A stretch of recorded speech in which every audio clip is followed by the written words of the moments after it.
Public meeting of August 18th, 2026, and now called to order. If anyone attending the meeting here, the council members would like to borrow some amplified headphones, please raise your hand and we will get those to you. All right, we are going to now stand for the pledge.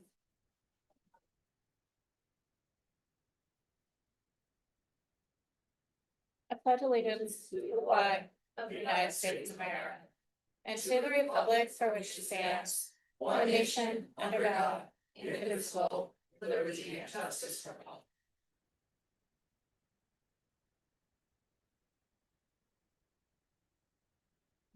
Eric, will you please do roll call? Yes, I will. Councilmember Blush. Here. Councilmember Anisco. Here. Mayor Sherman. Here. Deputy Mayor Sapp. Here. Councilmember Gilmore. Here. Councilmember Gutierrez. Here. Does the council have any late changes to the agenda? Tina? Right. Do the council members have any board reports to share? Okay. Go ahead.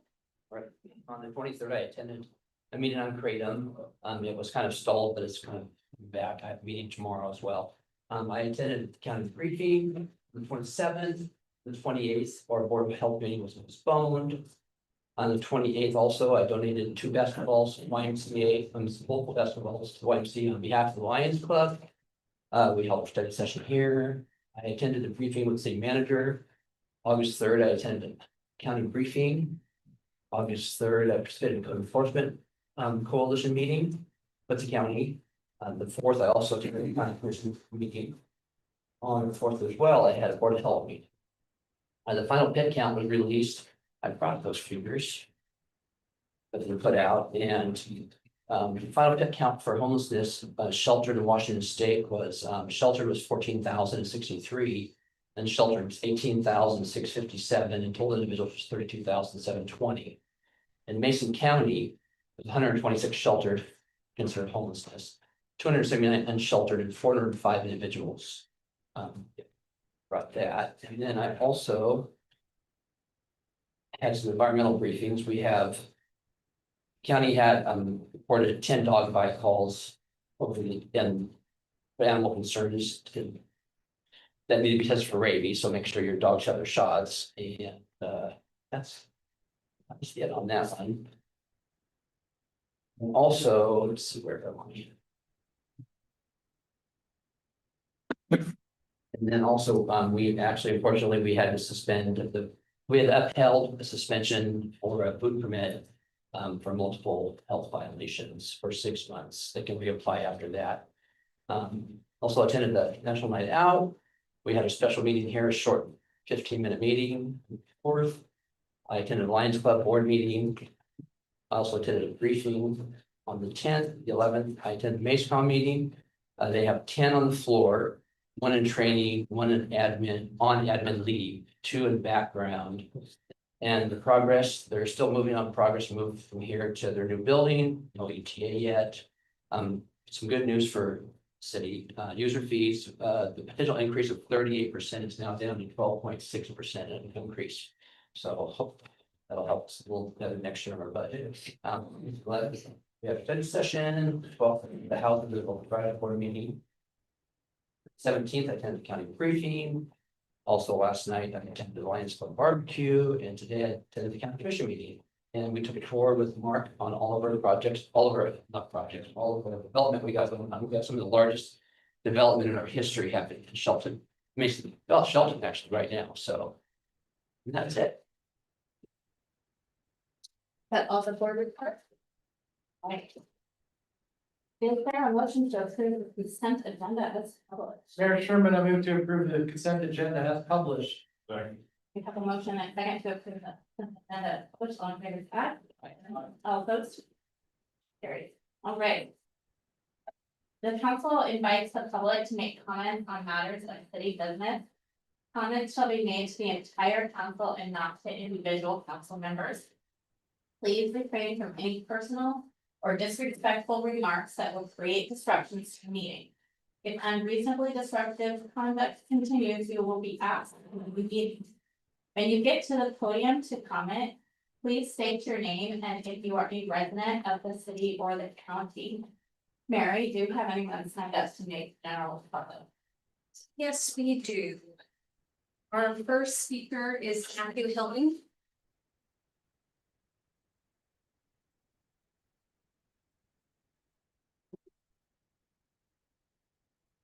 Hello, council. I'm Matthew Hilton. I'm a resident of Mason County. And I'm going to talk about fault today.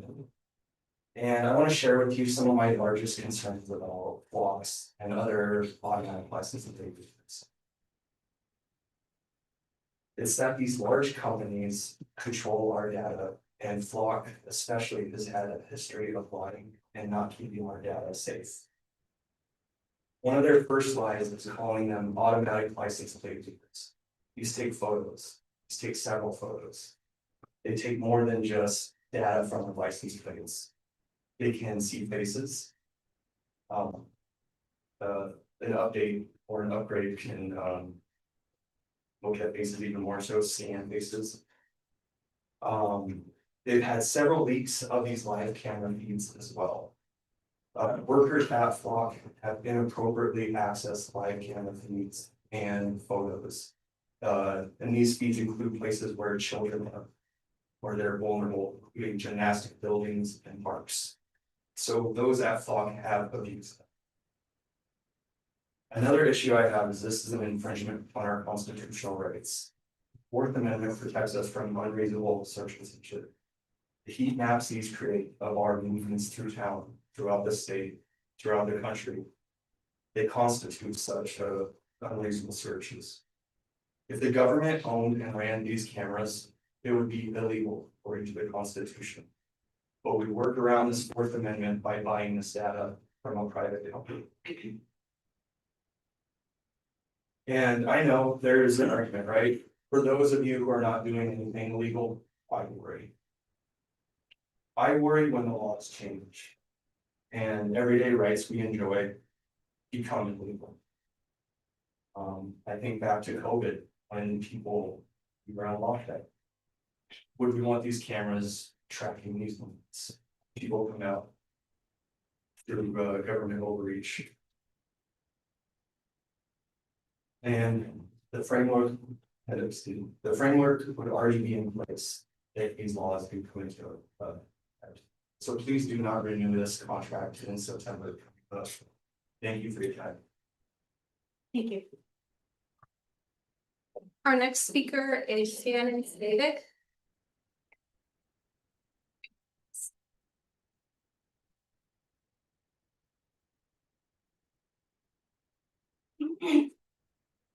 Hello, City Council members. My name is Shannon Stavic and I live here in Shelton. What are flock cameras?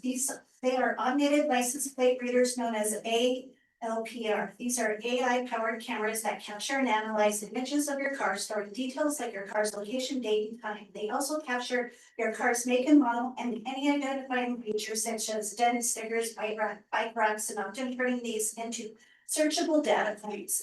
These cameras collect data on millions of vehicles regardless of whether the driver is suspected of a crime or not. Automated license plate readers have become a staple of policing across the United States. From small towns to large cities, we are constantly being watched, tracked, and cataloged. ALPR scan millions of plates daily, giving police enormous unchecked power that challenges our constitutional rights. Did you know that these police do not need a judge to sign a warrant to go after you for a crime they believe you committed because Block flagged your license plate?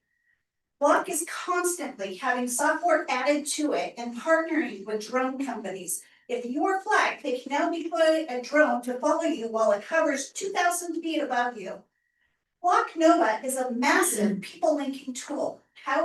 Here is how it works. Once your license plate is read, it can now get information such as where you work, how many kids you have, who you're married to, and what school your kids go. They could also search your social media platforms and who you talk to in text.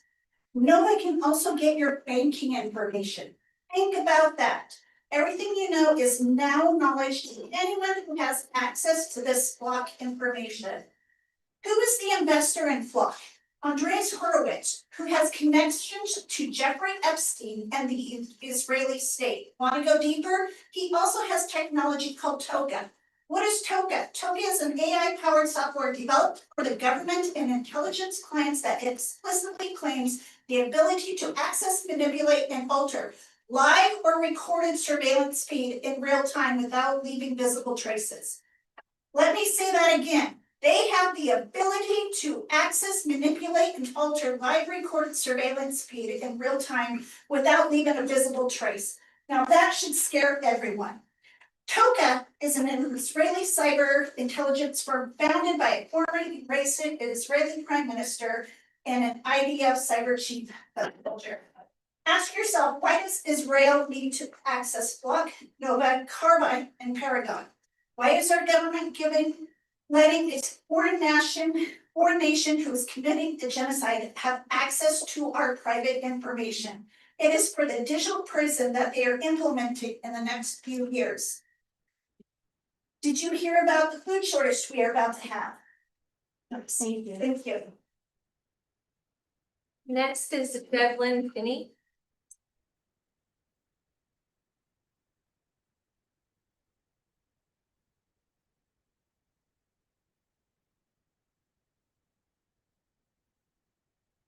Hello, my name is Devlin Finney. I reside inside of Mason County and have for 16 years. I'm here today to speak again on flock cameras and their contract with the city of Shelton. Many of us asked very specific questions and raised valid concerns last time. And to the best of my knowledge, none of those questions have been answered. There has been no acknowledgement of our concerns. I have one more question. The cost of that subscription. I'm pretty sure that can be better spent in the community to better support the community, to actually have community outreach and build trust. Trust means people engage. Right now, we need people engaging and we need people actually coming and commenting and being part of this city. When they lose trust, they stop engaging. And when they stop engaging, idle hands. We're not supportive of the use of any of this mass surveillance that is being used right now. Many of my movements around the city are being tracked. I'm not a criminal. And I don't give permission for the city to track movements. I don't give permission to a third party to track my movements. And I'm not at all supportive of the renewal of the flock system.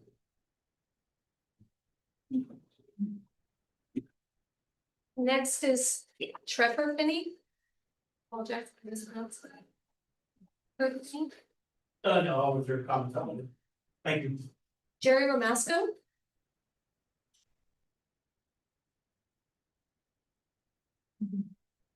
Well, thank you. My name is Jerry Masco. I'm a resident of Shelton. I want to live in a community that values privacy with the expectation that we can trust those serving the public, as I'm sure everyone in this room desires.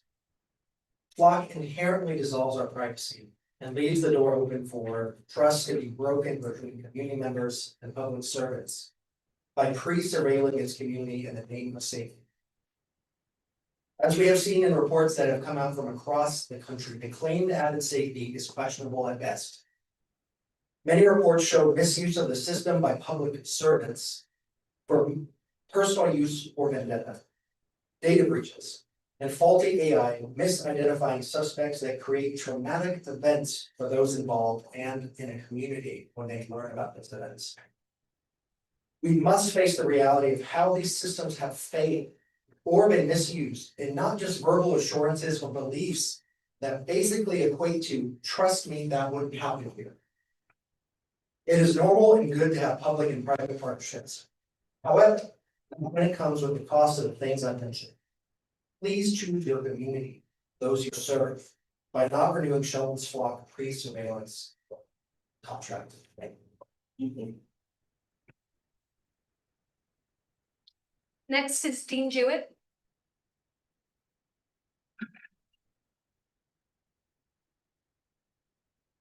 Dean Jewett, good evening, Mayor and council members. I want to talk about something pretty simple. Proper maintenance and accountability. I guess I'll find that here. In a second.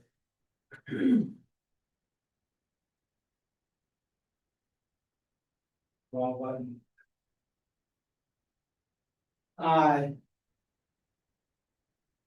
We all understand maintenance in our everyday lives. When the oil light comes on in your car, you don't put a piece of tape over it and say, we'll just deal with it later, you fix it. If your roof leaks, we're not worried about it and then rebuild the house. That's proper maintenance. I believe that as a community, we need to have the same philosophy from our city leadership and city manager. We already have ordinances, we already have rules. The question is, are we enforcing those rules we already have? Today I walked the railroad tracks, the homeless camps bordering Sierra Pacific, with another community member and 3 Mason County sheriff deputies. What we saw was atrocious. Tents, garbage, drug paraphernalia, and raw human waste going directly into a creek less than 25 feet away from a working shellfish bay that Taylor United works for. When we walked the area that the people had previously been trespassed from, the amount of garbage was staggering. Now we're moving the same problem to another location so that they can mess up that location. What is this costing to the taxpayers? There's piles of garbage 2 or 3 times a week that get picked up by the city and taxpayers' expenses. That's not a one-time cleanup, that's an ongoing maintenance bill created because we're not addressing the underlying problem. Look at the Dakota Street debacle that we had there with the curving of that. $85,000 was spent on that project and to do it and then put it back. Is that a good use of our funds? This brings me to enforcement. We can't continue adding ordinance after ordinance while failing to consistently enforce the ordinances that are already on the books.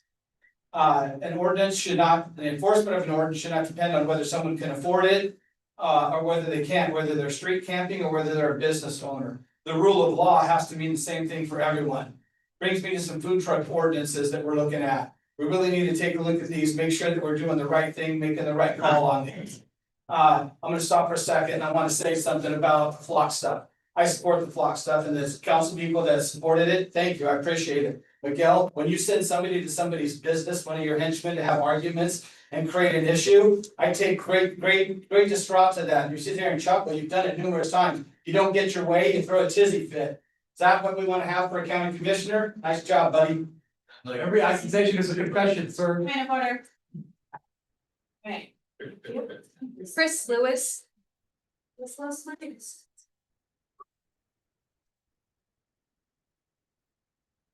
Hello, my name is Chris Lewis. I live outside of the city of Shelton.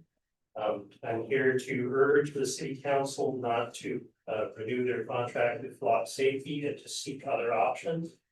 Well, Flock Safety is a widely detested and unpopular provider of AR surveillance. As you can see, the room's packed with people, many of whom are here to speak against it. Its presence in the city erodes public trust.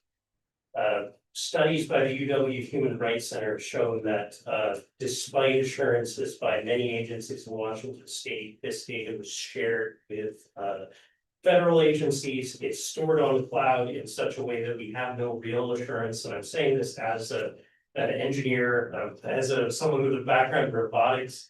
Artificial intelligence, in my opinion, the stress should be on the word artificial. So this study showed that 8 cities, data was shared thousands of times with federal agencies, including ICE and CBP, against Washington state law, such as we keep Washington working at. 8 agencies in Washington state had data shared, or shown to have data shared with these federal agencies. That includes Benton County, Arlington, Auburn, Lakewood, Richland, Sunnyside, Wenatchee, and Yakima police departments. All of which Shelton PD's accountability portal says they have one-to-one sharing them. So if those cities are sharing it, Shelton is. The presence of these cameras is a Fourth Amendment violation. They amount to unwarranted search and seizure. Warrantless wiretapping essentially has been forbidden by the Supreme Court for decades. There are other alternatives out there that don't amount to this, that require judicial bench warrants in order to search the data, that encrypt the data locally on the camera. If the city decides it must have license plate readers, I urge you to look into other alternatives. There's, like I said, there's cameras that will encrypt it locally. The data does not go to another state and sit on a server there. It sits in the camera until the police approach a judge, ask for a warrant, decrypt the data, get what they need. So thank you for your time. Next is Julianne Gale.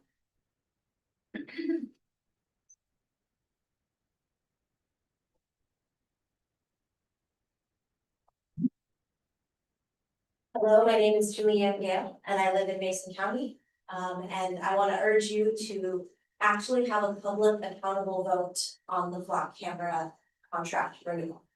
I think that it's important for elected officials to represent their community, and given that many of you are in an election this year or will be in an election in future years, people want to know where you stand on it, and the courageous thing to do, the thing to do with integrity is to have a public vote. So if I could just see a show of hands of people in the room right now. No, address that. Okay, so I'm hoping that everybody who is against Flock cameras and or just put a public vote, even if you're for it, please raise your hand so that you can see that. We're not allowed to respond, you're not allowed to. I'm talking to you, looking at you. Thank you for educating me on how you want this to go. MRSC is a statewide resource that provides general legal and policy guidance to support local government entities in Washington state pursuant to chapter 43.110 RCW. And the MRSC website focused on SB 6002, which focuses on regulating LLPRs, says that lingering questions about SB 6002 have prompted several agencies to suspend their ALPR, aka Flock operations, until they can better understand the legal effects the new law will have on their ALPR systems and programs. And it also goes on to talk about the criminal and civil liability penalties for improper use. And as I mentioned last time, Flock has no liability when they sell their services to you. Jurisdictions and individuals have the liability, and I just don't think that's a good use of Shelton City taxpayer money. Furthermore, automatic renewals are dangerous when the legal situation is so uncertain that both Spokane County and Pierce County sheriffs who love Flock cameras suspended their use of Flock cameras due to the uncertainty in law. That's not the time to renew a contract and get locked in to something that's notoriously difficult to cancel. Cancel it now, let the public debate happen, put it to a vote of the people, talk about it, Do more research, but let's not lock ourselves into liability that we don't need to have. When there are more than 23 jurisdictions, city councils actually, just since 2026, according to the Washington Examiner, that have canceled, suspended, rejected, or paused their flock camera contracts or subscriptions because of various concerns. I couldn't possibly go into all my concerns in the next 3 minutes, but I don't wanna see the wrong people targeted. I don't wanna see the city of Shelton waste money when we have so many needs in our community. And I wanna see all of you be the elected officials I know you can be that stands for the voice of the people. Thank you. Thank you. Next is Alan Ramirez.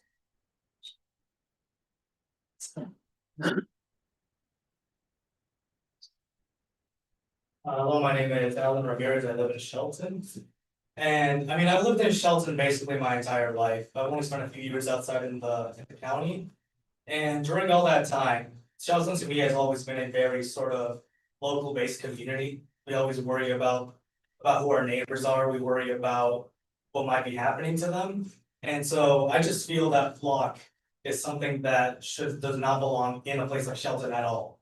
It is not something that a lot of people here were expecting to be here when they grew older. I don't think people were expecting to be surveilled, have their every movement surveilled. Wherever they drive, wherever they go, wherever their kids may go. I don't think anybody who lives here had expected that to become a thing. And I especially do not like flock because of it represents a sort of inherent distrust of the community. That it feels as though governments feel that they have to surveil every single member of their community at all times. To ensure that they are not breaking the laws, which I don't feel is how it should be. Instead, I feel that there should be a bigger focus on trying to empower the community. So that people do not want to commit crimes in the first place. It's sort of like you're trying to treat a symptom instead of trying to treat the root cause of something. When somebody has the flu, you don't try to just treat their symptoms, you try to get rid of the flu itself. And so I just feel that this is a very it's just not gonna be very effective, it'll cost a lot of money. And it causes a lot of distrust between the public and between the governments. And it's just not something that belongs here in Shelton or in Mason County. We are very well known for being a very rural area. Mason County especially, there's a lot of rural people. They have their own water supply that they have that it's not mixed to anything. And it just feels as though it just kind of takes away a piece of what Mason County is, what it means to be somebody from Shelton. Where we feel like we can't have our own privacy anymore. We don't feel like we can go out and we can go to all these beautiful events, like the parades that happen. Who wants to go to a parade when you know that you're constantly being watched? What happens if you just do something dumb by accident and that was being recorded forever? And what if you're arrested for the crime of simply looking like somebody else? It is not something that I think belongs in Shelton at all, or in Mason County, or in Washington State, or anywhere really. That's all I have to say. Thank you. Next is Susan Kirchhoff.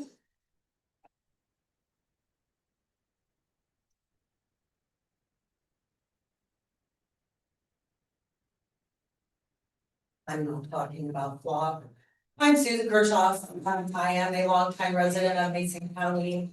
I am the executive director and founder of the Youth Connection. Good evening and thank you for letting me speak. Tonight, I just want to simply actually say thank you for your continued support of the Youth Connection and our remodel. Your investment through the city's CHIP grant program and all the work that Mark did to get that going has been instrumental in helping us transform a vision into a reality that will benefit our community for generations to come. I'm excited to share that we are entering the final stages of our project. We're working diligently to complete the remaining contracts and submit our final plans with small improvements, which include my suggestion, the refillable water thing. So let's be added. If you could take care of that, Mark, I'd appreciate it. If everything continues as planned, we hopefully anticipate being ready to do our construction before the end of the year. This project represents an $11.2 million investment into our city, into our young people, and into the community. Bringing together federal, state, city, and local funding has required years of planning, collaboration, and persistence. It was truly taken a community to make this happen, and I am grateful to every partner who believed in us. When this project is done, we will have 12 units for young people 18 to 24 to get off the street and become stable, purposeful individuals.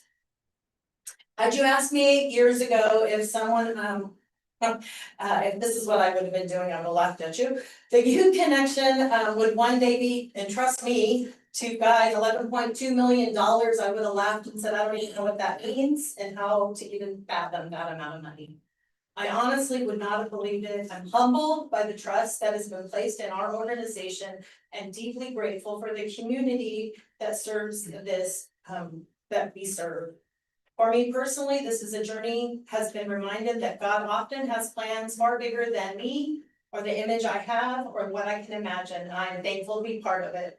So before I close, I do want to tell you, I gave you an invitation to our Mimosa celebration. We are planning a celebration September 12th to just be grateful for all the stuff that we've accomplished, all the young people we've served, the young people we're getting off the street, the young people we're getting out of encampments, that we are trying to make a difference and find a reason to stop it before they become chronic homeless. Young people we serve for the future of Mason County, every investment we make today is an investment in the adults they will become tomorrow. They are worth our time, our partnership, and our investment. Thanks again, and I appreciate all of you. Next is Irene Goldsby. Irene, Irene, well, you're talking. You don't have to, just signed up for it. Thanks. Well, I don't live in the city. But I do live in Mason County, my whole life. And this is kind of a double-edged sword with the slot camera. I really see a lot of good that can come of it.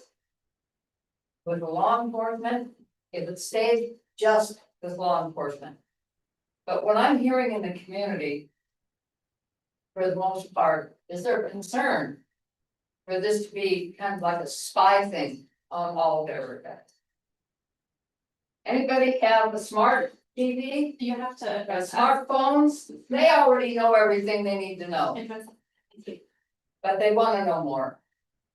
So I think that there's a question among the flop cameras about where it's going to lead.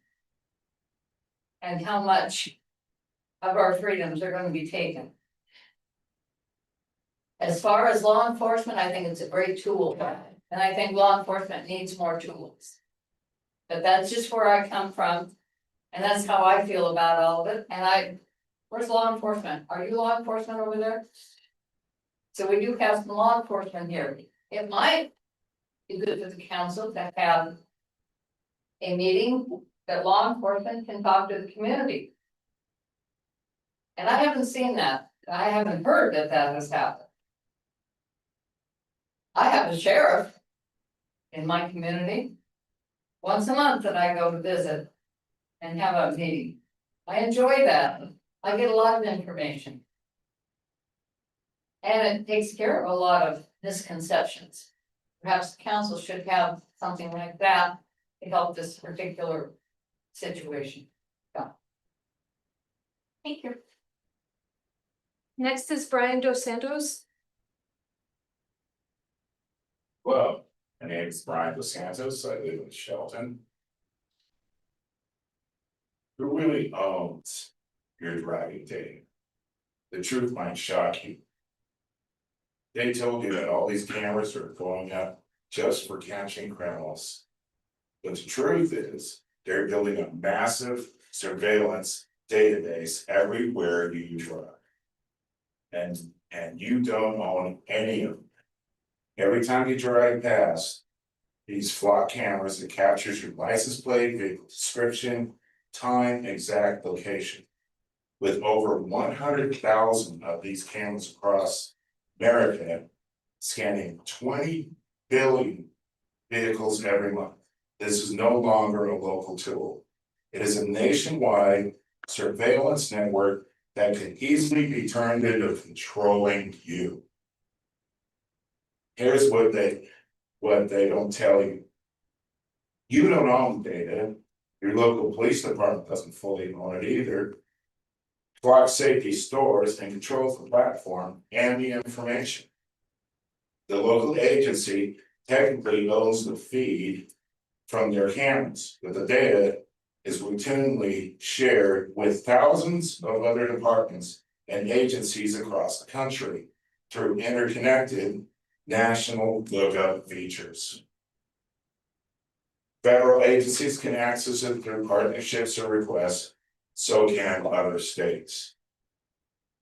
This means your morning commute, your trip to the doctor, you going to a political rally, or a visit to a friend's house is being logged, stored in a database for weeks, maybe longer. And it's made searchable by agencies you've never heard of and no warrant needed. This directly violates the spirit, and in many cases, the letter of Article 1, Section 7 of the Washington State Constitution, which says that no person shall be disturbed in his private matter. Yet politicians, bureaucrats keep expanding the system by telling you it's for your own good. They say it's for public safety, but this is a surveillance infrastructure being built around law-abiding citizens. Do not trust this data is being shared, but do you trust where this data is being shared or stored? Do you trust it will never be used to control the citizens in the future?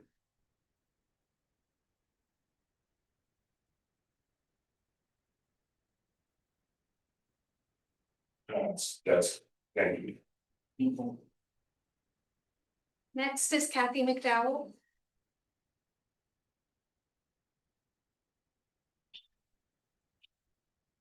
Kathy McDowell, Shelton, Washington.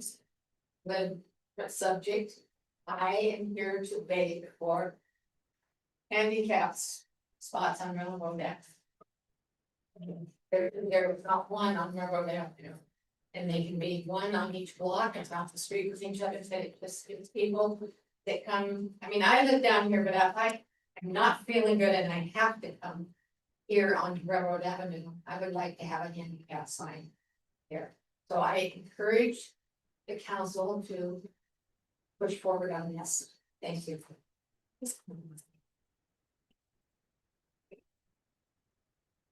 Next is Sam Tedder. I might be mispronouncing it. Sam Tedder, maybe?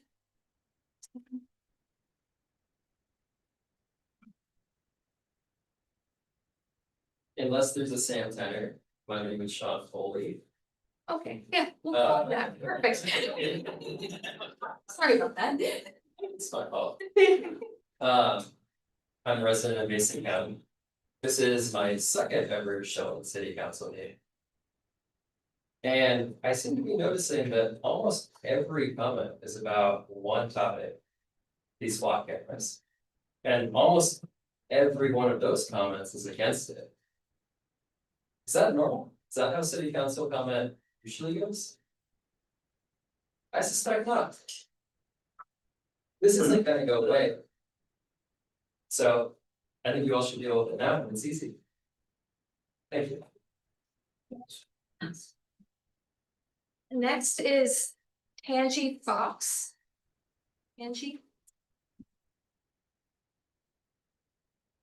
Good evening, my name is Angie Fox and I'm a resident of the city of Shelton. And I'm here with many of these people to speak about the block cameras. Like the majority of the people who've spoken, I disagree with our contract with the cameras. There are documented security problems with how the data is being used. People have spoken on it in more detail than I am, but I'll just tell you from a casual search of the news today. Police officer used block cameras to track estranged wife 717 times. I don't know if you've ever had an estranged partner or your child has. It's scary how much data is collected and how it's being used. And this is one of the good guys that we give permission to. Think of all of the companies that also have permission and anybody smart enough to get access to the vast amounts of data that are being collected by these cameras. They're not safe, they're not making us safer. They're just changing who and how people are able to be predators. So I ask you to please not use my tax dollars to support people being predators. That's all. We have a number of virtual public commenters. First is Jessica Lewis.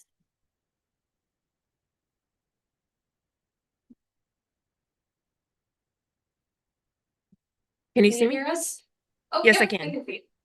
Okay, go ahead. Good evening, Council. My name is Jessa Lewis and I live in Shelton. I grew up hunting. Anyone who's hunted knows a trail cam. You strap it to a tree and you walk away, and it doesn't do a thing but watch what came through, when it came through, and which way it was headed.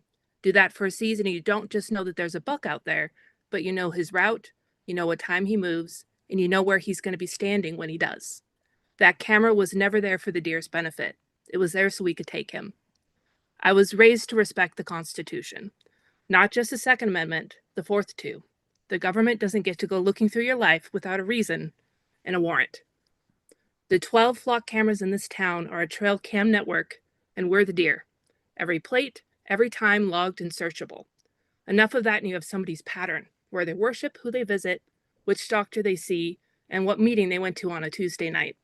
And this isn't hypothetical. The Washington Post reviewed police and court footage and found at least 50 law enforcement officers charged with or accused with using this technology for unauthorized purposes. And most of those cases involve surveillance of women, ex-wives, ex-girlfriends, and in most of them, the audit log didn't catch it. The victim did, after the fact. And I'm not saying anyone on our force is a bad actor. I'm saying the Fourth Amendment was never written on the assumption that the people in power would be good ones. That's the whole point of it. You don't hand over a tool because you trust who's holding it today. You ask what happens when someone you don't trust is holding it tomorrow. Good officers move on, policies change. Once that infrastructure is standing, the only thing between us and the abuse is somebody's promise, and that includes Flock's promises about how this data gets used. Before you renew for 2 more years, I'd ask you to consider whether Shelton wants to be a free community or just a well-monitored one. Thank you. Okay, next we have Becky Tilton.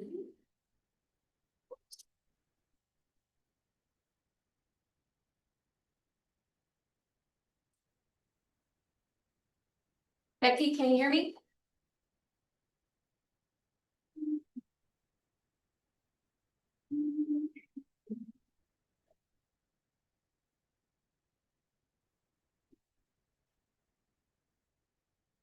Hello? Hello? Hi, can you Sorry. hear me? Yeah, sorry, I think I have internet issues here. Okay, it's your turn for public comment. Like to Okay. speak. I'm here to speak about, my name's Becky. I'm a Mason County resident. I'm here to speak about flock. It sounds like several of the other speakers kind of went over some of the things I was going to say. My concerns are a lot of the same. Without need, these cameras are collecting mass amounts of data. This surveillance threatens personal privacy, reveals habits such as medical appointments, places of worship, or counseling centers. Some flat cameras have captured images of children at public parks and playgrounds, raising concerns about child privacy. Please keep flock out of Shelton. Thank you. Thank you.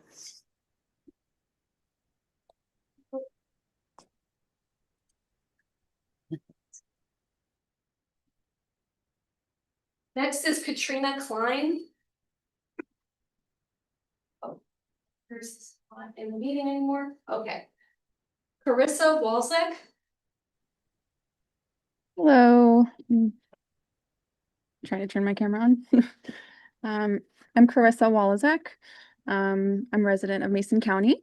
I've been up here in the past and I talked about how flock has harmed children, reminding you that just because it may help one child doesn't mean it won't hurt more in the process. Remember, the intention of the DARE program was to help prevent children from doing drugs, and according to the American Psychological Association, it did the opposite. But now I'd like to make 3 more points in regards to flock and other ALPRs. First, concern for the true cost of the ALPRs. Other cities around the country are dealing with class action lawsuits in regards to ALPRs, like the one in San Jose, California, in Massachusetts, just to name a few. There are also law groups in Sacramento, Modesto, and beyond that are giving free class action lawsuit consultations in regards to ALPR's issues with privacy, safety, and our constitutional rights. Second, throughout many of the council meetings, I've heard so many people speak out about flock and other ALPR concerns. Those are the people who are able to be here and share. There are also many other members of our community who are concerned about their safety, their jobs, and other protections being violated by speaking out against flock. So I'm curious if everyone in the council has spoken to our youth and other vulnerable populations about this. And third, it's been mentioned, but look at how many people have made public comments for or against flock. People are bringing factual information about the harms. There's data and patterns happening that prove that ALPRs are doing more harm than good. Ignoring the red flags doesn't make them go away. City Council's job is to do what's best for our community. And it's clear that flocks and other ALPRs are not what's best. And I trust the council to do what's best. So I hope that you change your mind and do not renew the flock cameras or any other ALPRs. Thank you. Okay. And our last virtual public comment speaker is Mark Cromwell.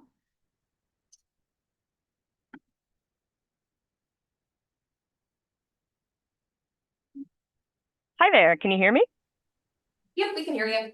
Excellent, thank you for having me. My name is Mark Cromwell. I am a homeowner in Allen, and I spend a great deal of my time in Shelton. And my comment tonight is about flock. I don't have to get into a lot of it.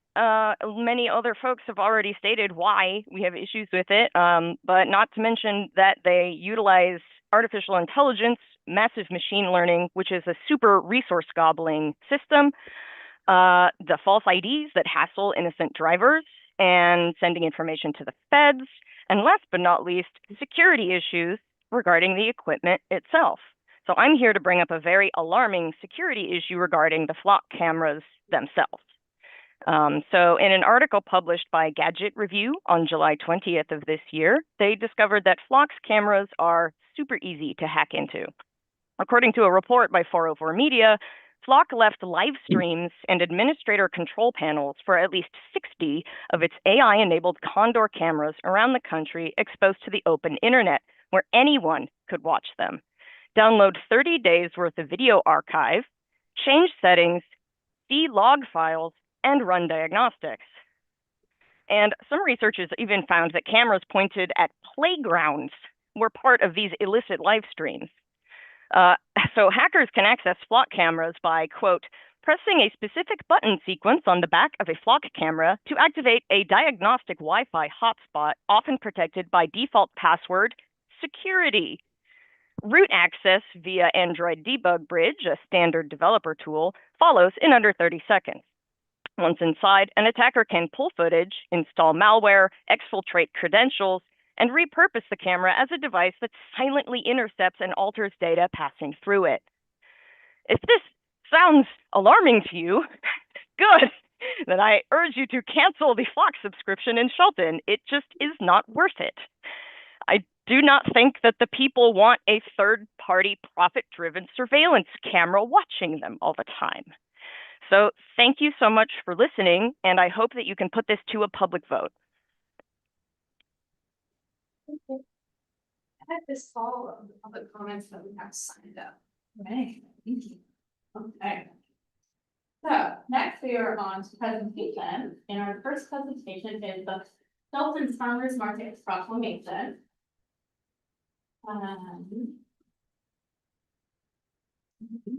No, we've heard that. Right.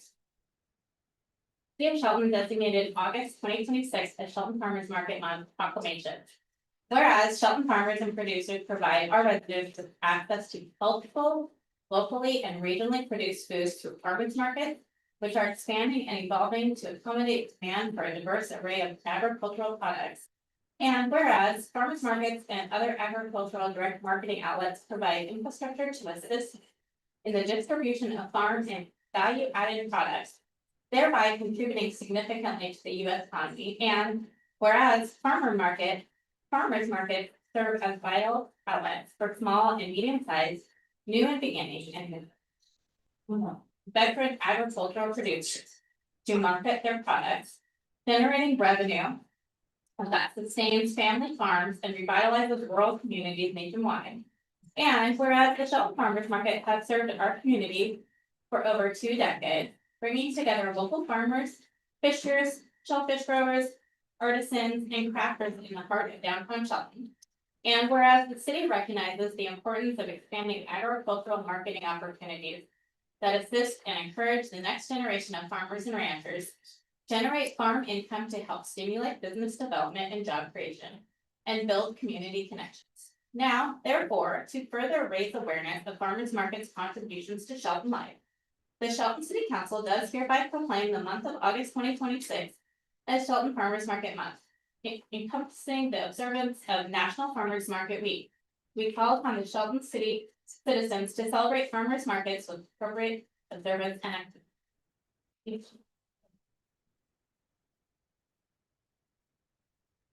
Mayor, if you don't mind, I know Tess Ellison is here. Tess, were you prepared to say anything or? Yeah, please, definitely.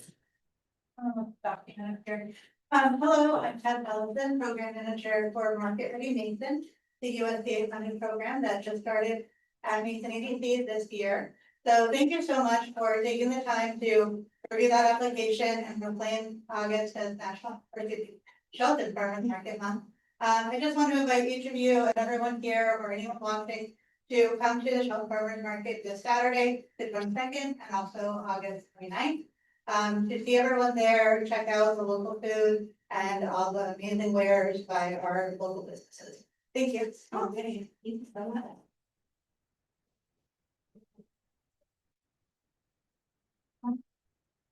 Right.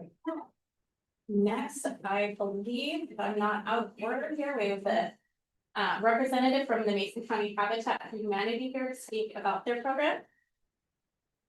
Yep. Awesome. Good evening. My name is Stephen Hufit. I'm a resident of West Lewis County, but trying to get closer to Mason every day. I've been with Habitat for it's coming on my 5-month anniversary. So just settling in. Happy to be here with you. This is my first council meeting.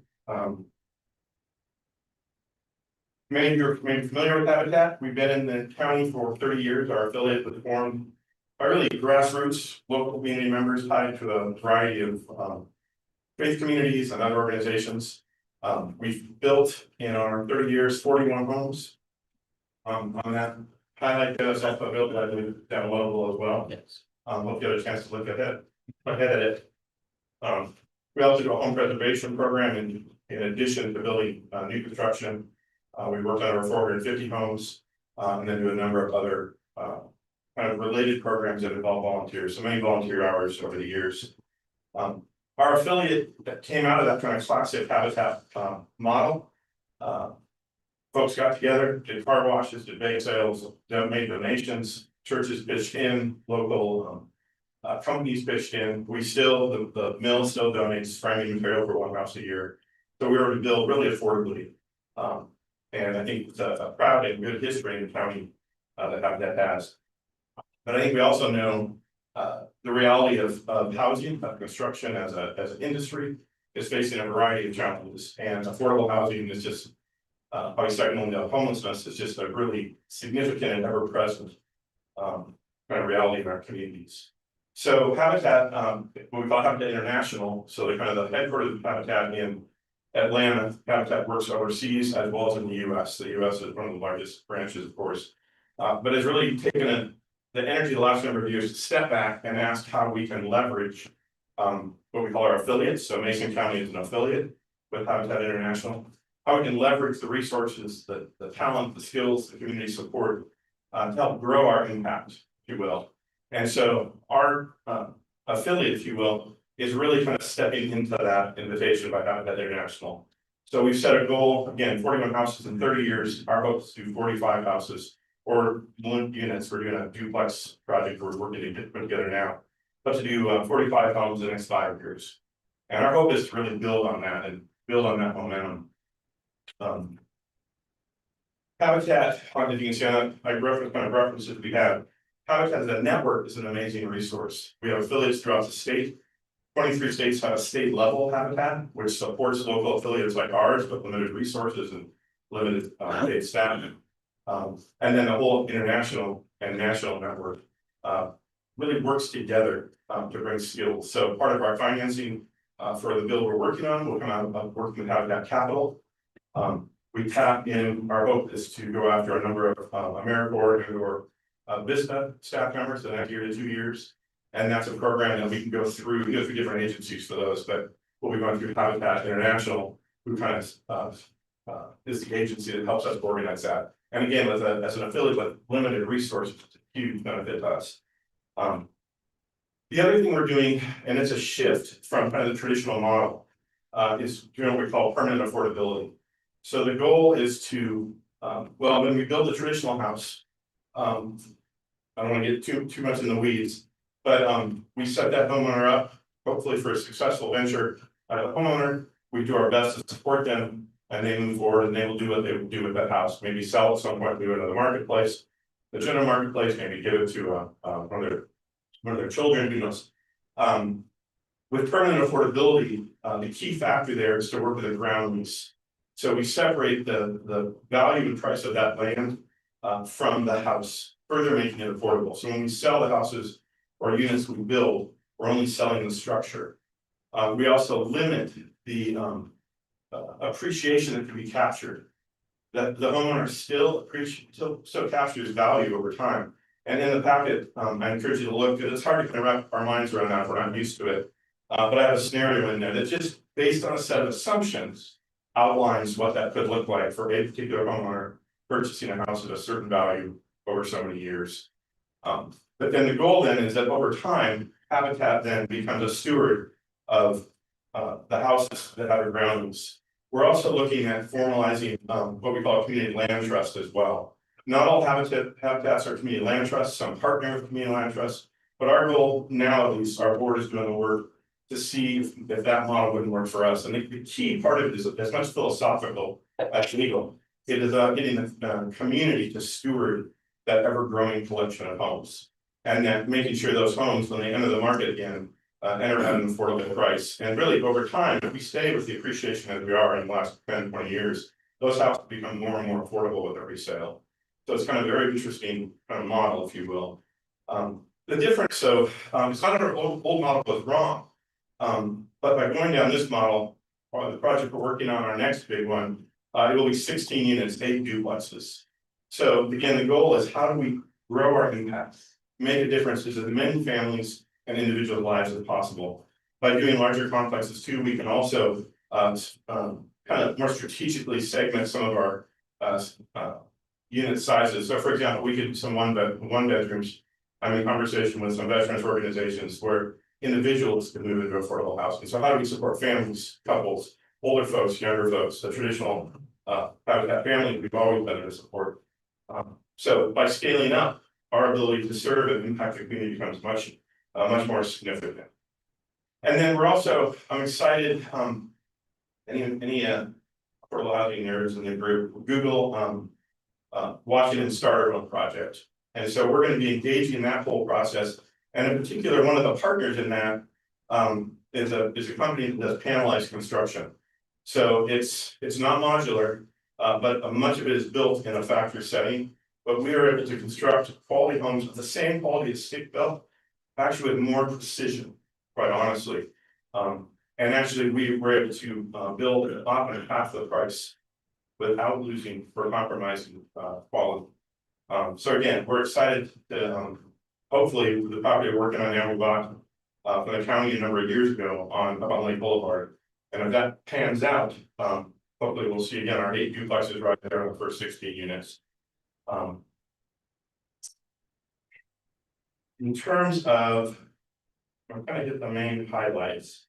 Kind of next steps, again, 30th anniversary. We have a celebration on October 23rd. We get some out in the media a little bit around that. We're going to be gathering for evening celebration up at Faith Lutheran, one of the founding churches The Lutheran Church and the Methodist Church were kind of at our beginning. Pastor Doug has been very supportive of this chapter as well. The goal also is to collaborate with other organizations throughout the county and throughout the larger region as well. So we made a number of initiatives around that, but also again, to leverage our ability to make a difference. We'll also be looking, I'm already on the scouting out the next property for our next build. So that we build that construction pipeline, there'll be 3 or 4 projects rolling forward together at a time.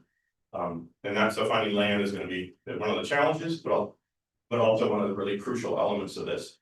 And then finally, we're looking at finding a new location for our store and our affiliate offices, and looking at a model where we would collaborate with other community nonprofits, do some shared office space, do some co-working space. And then depending where we end up, we could also incorporate housing into that development or not, just to kind of what property we end up with. So those are headlines. That's a lot. I encourage you, anyone interested, there's articles on the benefits of home ownership and also permanent affordability that kind of give a little more detail of what I'm talking about. I just encourage you to read that. I'm happy to answer questions both tonight, but also downstream. Reach out to us via our website or email, or stop by the store and track me down. So I'll leave it at that. I've got some questions, if I may.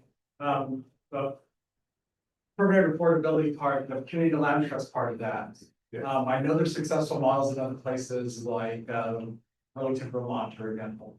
But how would that work here in Mason County and in the city? So there's community land trust is kind of a general term in a sense, and it's a fairly eclectic combination of organizations. So for example, a habitat can choose that identity, and only with the change of some of the bylaws, essentially claim that identity and vote that way. The key distinction is how leadership is formed. So homeowners play a significant role on the board.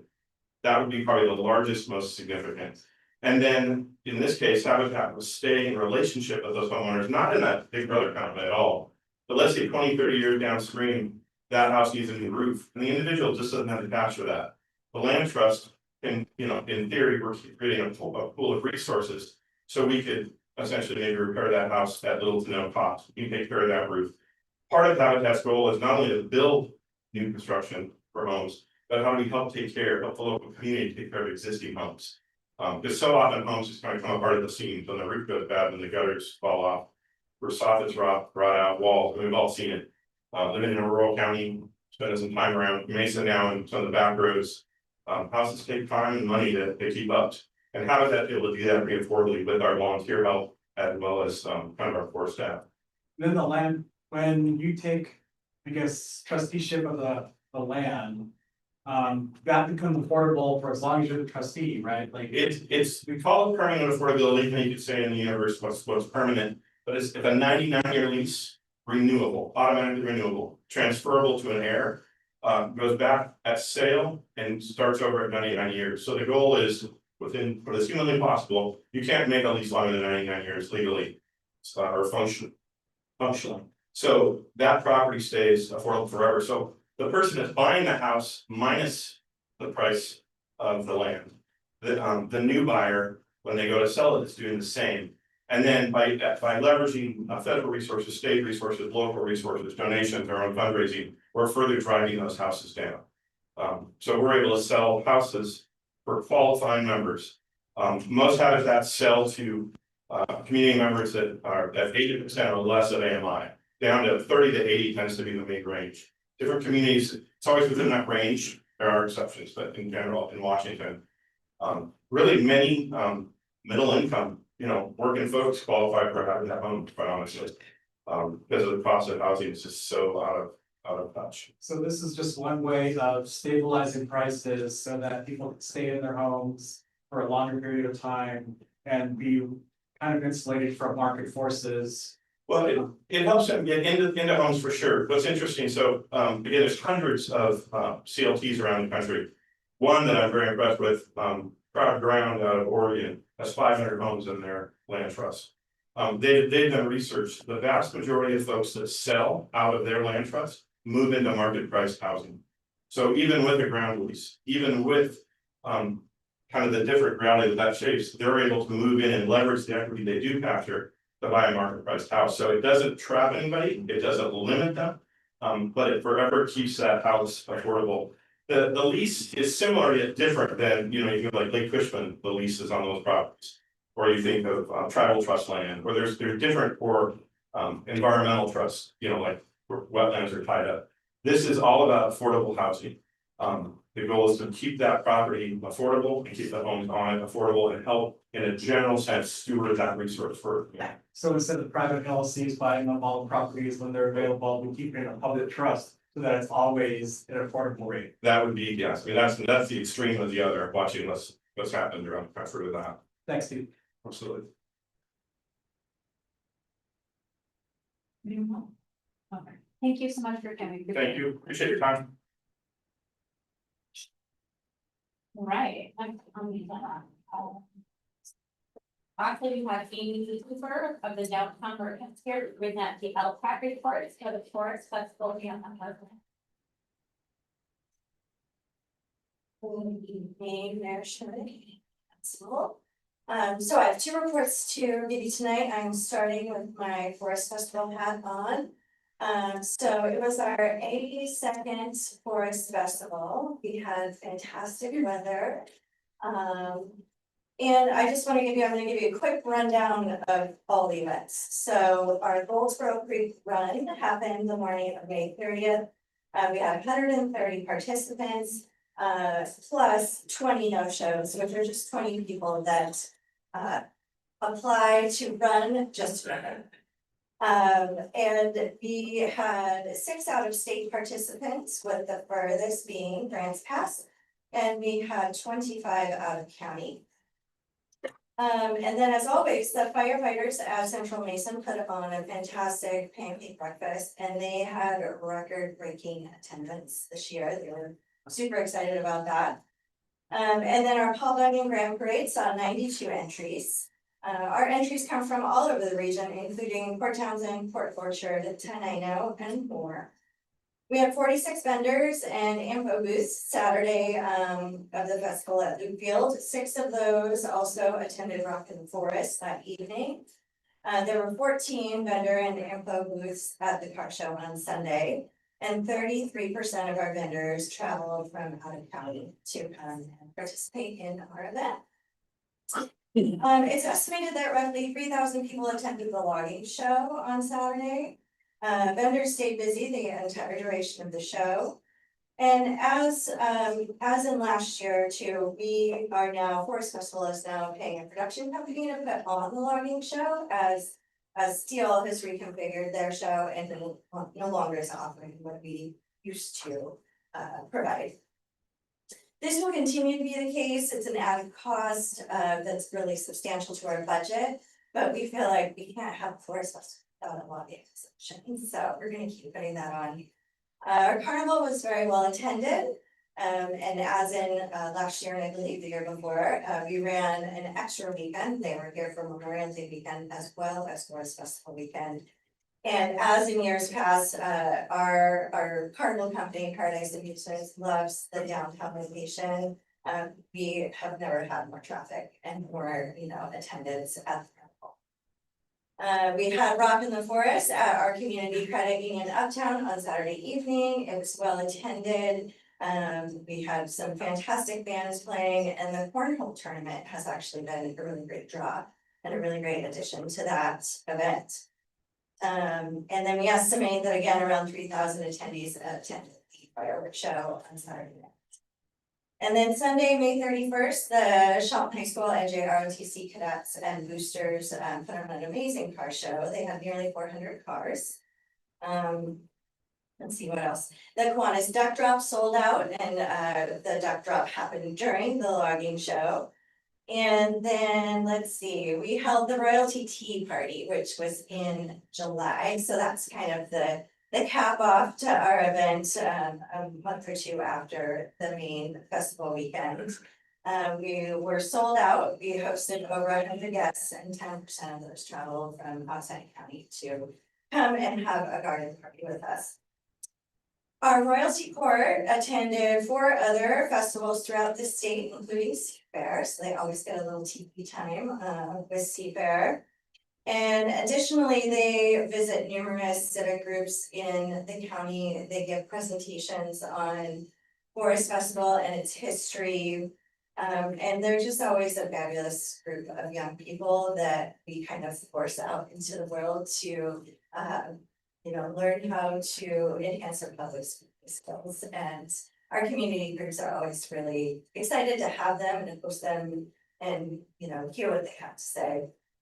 I have to give a huge shout out to the city of Shelton, the Parks Department and SPD. They support us in this festival and making sure that everybody's safe and that things are clean. And we couldn't put on this festival without your collaboration. We appreciate the time you take to meet with us both before the festival and after, so that we continue to learn and tweak and change things for the future. As we prepare for our 2027 event, we feel it's important to remind everyone that the majority of Forest Festival is a free event for the public. And so LTAC funding means a lot to us. It goes a long way in helping make sure that this whole festival continues to happen. And we're excited for our 83rd festival coming up the weekend after Memorial Day, 2027. Any questions on Forest Festival? Thank you. Thank you.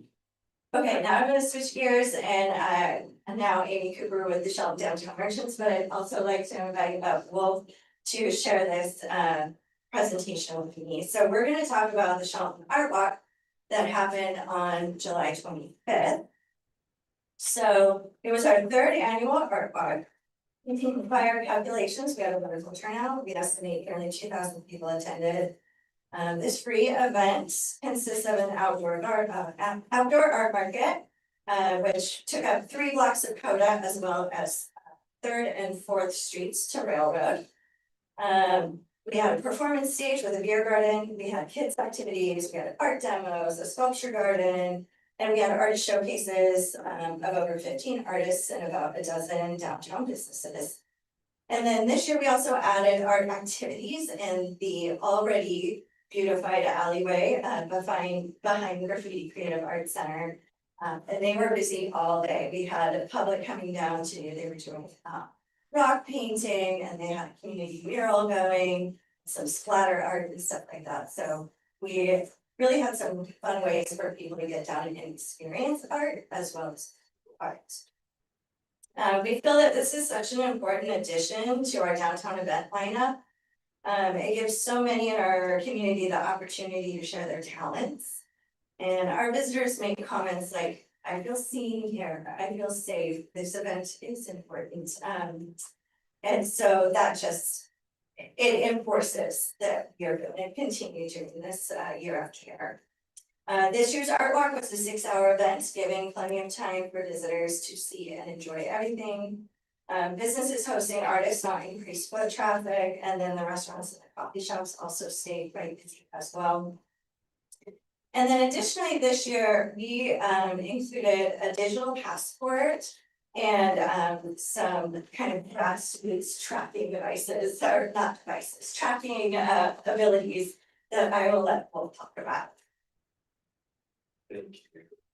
Hey, Council. My name is Wolf Harrison. I'm a designer and researcher and volunteer organizer of Art Walk.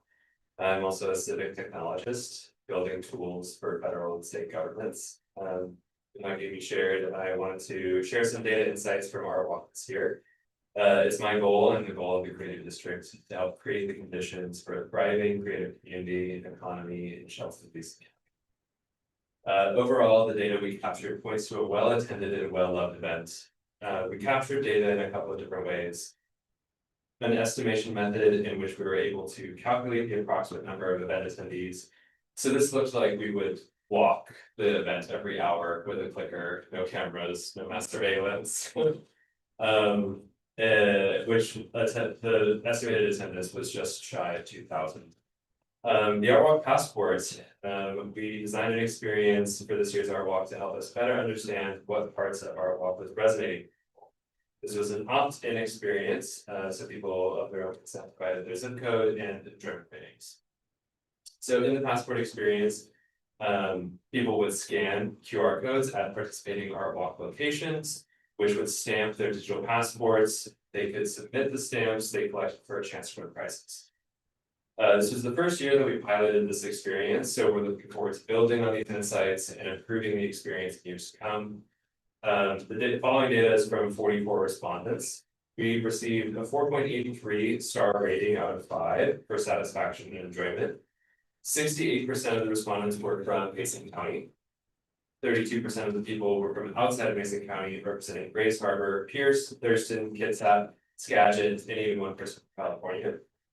One of the most interesting insights that I think is 45% of people scanned all 12 locations, which means nearly half of the people that are participating went to every single business that was a part of this experience. So I think all of these insights really lead to the idea that this is a well-attended and well-loved event. We look forward to building on it in the future. Just wanted to say, what a great investment that we made in part of the downtown businesses like that, our ability to walk around and be part of the community downtown around River. So thank you so much. Thank you. Okay. Next on our business agenda, we have community and economic development director Aaron Hicks with information on food truck mobile food center. Mayor, council, thank you. It's an honor to be here. We had a study session with regard to food vending units. Just want to give you a little bit of background. Obviously, staff took time, drafted an ordinance. We did submit it to the Department of Commerce. Anytime you change the regulatory piece, you have to send it to them to do a 60-day review. So when that happens, so it's the 18th today, we can't officially adopt whatever we're going to move forward with until October 18th. So just want to advise you that's part of the process that we have to go through. Let's see, we also intend to have a public hearing. This is an initial draft, you guys. This is staff, attorney. I also invited the Mason County Health Department, as well as Central Mason Fire, as well as we reached out to Labor and Industries to kind of look at this and let us know if we're overreaching those kinds of things. So we did get some feedback from them, which are identified. You'll see that in the ordinance itself, as well as I outlined some things in the staff report. I hope you guys had an opportunity to read the staff report. So the last thing I did on Friday is I asked our permitting technician to give me some recent businesses that have gone through the business licensing process. She randomly pulled a bunch specific to food vending units.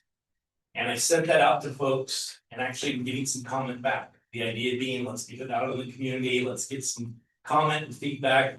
And I actually have somebody that's already submitted something. So my idea at the public hearing, I'll collect comments that I have and offer some answers to those from people in the public, if that's helpful to you as the council. So I asked, we always got to ask ourselves, why are we doing this stuff? And I know there's a lot of discussion that goes on. The realities were mandated by state law. It's RCW 19.27. It's basically the state building code. And there are specific provisions and things that are outlined within that code that specifically put this on the city to deal with. And I just want to kind of outline those responsibilities as well as what we're required to do. So the state building code required by this chapter shall be enforced by the counties and cities. Any counties or city not having a building department shall contract with another county, city, or inspection agency approved by the county or city for enforcement of the entire state building code within its jurisdictional boundaries. So that's a mandate that's actually in the code itself. The other thing that I wanted to kind of produce, this is kind of the purpose of why we have this, and this is coming through state law. Purpose of this chapter is to promote the health, safety, and welfare of the occupants or users of buildings and structures in the general public by the provisions of building codes throughout the state. That's the objective of it. I now have some code that's specific to ours, it's chapter 18, and it is entitled the Construction Administrative Code. There's been some debate, discussions with regard to what ultimately does a building official, what are they required to look at? It's in our code, you can pull up chapter 18, but I'll read some of those to you. All building and building related codes is currently adopted or may be adopted in future enactments by the state of Washington pursuant to that 19.27, together with all amendments that may be adopted by the State Building Code Council of the state of Washington are hereby adopted as the construction administrative code for the city of Shelton. Provisions of this code shall apply to the administration of the technical and non-technical codes listed below. These are the areas that I want to tell you we're responsible to manage. International Building Code, International Residential Code, International Existing Building Code, International Fuel Gas Code, International Mechanical Code, Uniform Plumbing Code, International Fire Code, Washington State Energy Code, ADA standards for accessible design, and believe it or not, Wildline Urban Interface Code that has to do with fire and adapting for. It's a big business in California. Anybody goes down there, check out Firewise, that is a big deal for them because of the potential impacts of that. So the point of me doing this is, council, we have adopted various state provisions because we were required. But we also identified the various areas in which we're responsible to regulate. So that's part of this, and I just wanted that to be clear, because I don't know, I haven't heard that story here, so I just wanted to kind of let you know the mandates. I understand and I appreciate the notion of overreach. I absolutely do. We don't have enough time, candidly, personally, to do overreach just because of the amount of work that we have to do. So there's personalities and those kinds of things, and as a manager, I am working on that kind of stuff, so I just wanna give you some more background on what's going on with that, and I am working on that, so. You have before you the code, like I mentioned, several people reviewed it, the attorney as well as some of these other agencies. We're basically proposing a change to the business license section of 5.04, it's a very small change, specifically pertaining to mobile food units. And then our approach here was to identify a new section of code in which we're numbering 5.48. Mobile food vendors, and in essence, we try to keep it simple. I really think it was imperative that we make a clear process with regard to what you need to submit. As well as we've identified some standards for mobile units, as well as mobile food courts. And that we work for their attorney on that as well. And she helped provide us some guidance on that too. So that's pretty much the gist of it. There are obviously a lot of pieces under each of those, which I'm happy to discuss with council if you'd like to. Also, remember, we are going to have a public hearing on this, so we are going to get some public input. This is just the first reading to get it off of here and then establish a hearing. So if you have any questions, please. We addressed the pop-up, so we had a gentleman here that said he's allowed to have this pop-up in the county, but not the city, so we addressed that issue. I was looking for it. There's a actually a formal definition, and we did that on purpose. It's a formal definition for carts, and then there's another, the difference being some of these carts that are not driven are exempt from having to get that stamp, is what we've learned. So we're learning as we're starting to understand the technologies and new things that come out. So there are food carts, pop-ups. We also talk a little bit about the tents and those types of things in there to help provide some protections. Okay, got it. So that person could potentially, when this is passed, operate in the city of Shelton. Correct. Yes, if they follow the rules. Yes. Yes. I'm excited for it to be, Yes, ma'am, me too. And this is a breathing document, like you said, we're gonna have a public hearing, and we'll be able to have the food truck people come in here and talk and. I asked that hopefully that they could review it and provide comment to, that's whatever, I mean, whatever we can get better. we get a reading of ordinance number 2043-0726. Ordinance number 2043-0726. An ordinance of the city of Shelton, Washington, amending chapter 5.04 business licenses of the Shelton Municipal Code and adding a new chapter 5.48 regulating mobile food vendors. Alright, Mayor Sherman, I move that we schedule a public hearing on September 1st for further consideration of ordinance number 2043-0726. Do we need to add any modifications, or is that? With the public hearing, the council could direct staff at that point will make modifications. Yep. I will say, council, it's not perfect. We expect to hear feedback, so please, we did our best to try to keep it simple and focus on safety. So we have a motion. All in favor, say aye. Aye. All opposed? Motion carried. Move forward. Right. Next is our agenda. Our first action item, we have Aaron presenting on the Civic Center rotating calendar. Thank you. I'm filling in for Jordan, who is long needed vacation. She does all of the work on this, you guys, and she does an amazing job, so. We did advertise for new artists to come put within our facility out here, and that deadline closed on the July 24th of 2026.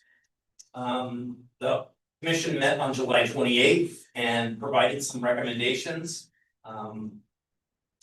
We're presenting to you tonight to get approval to hopefully move forward with this new set of art.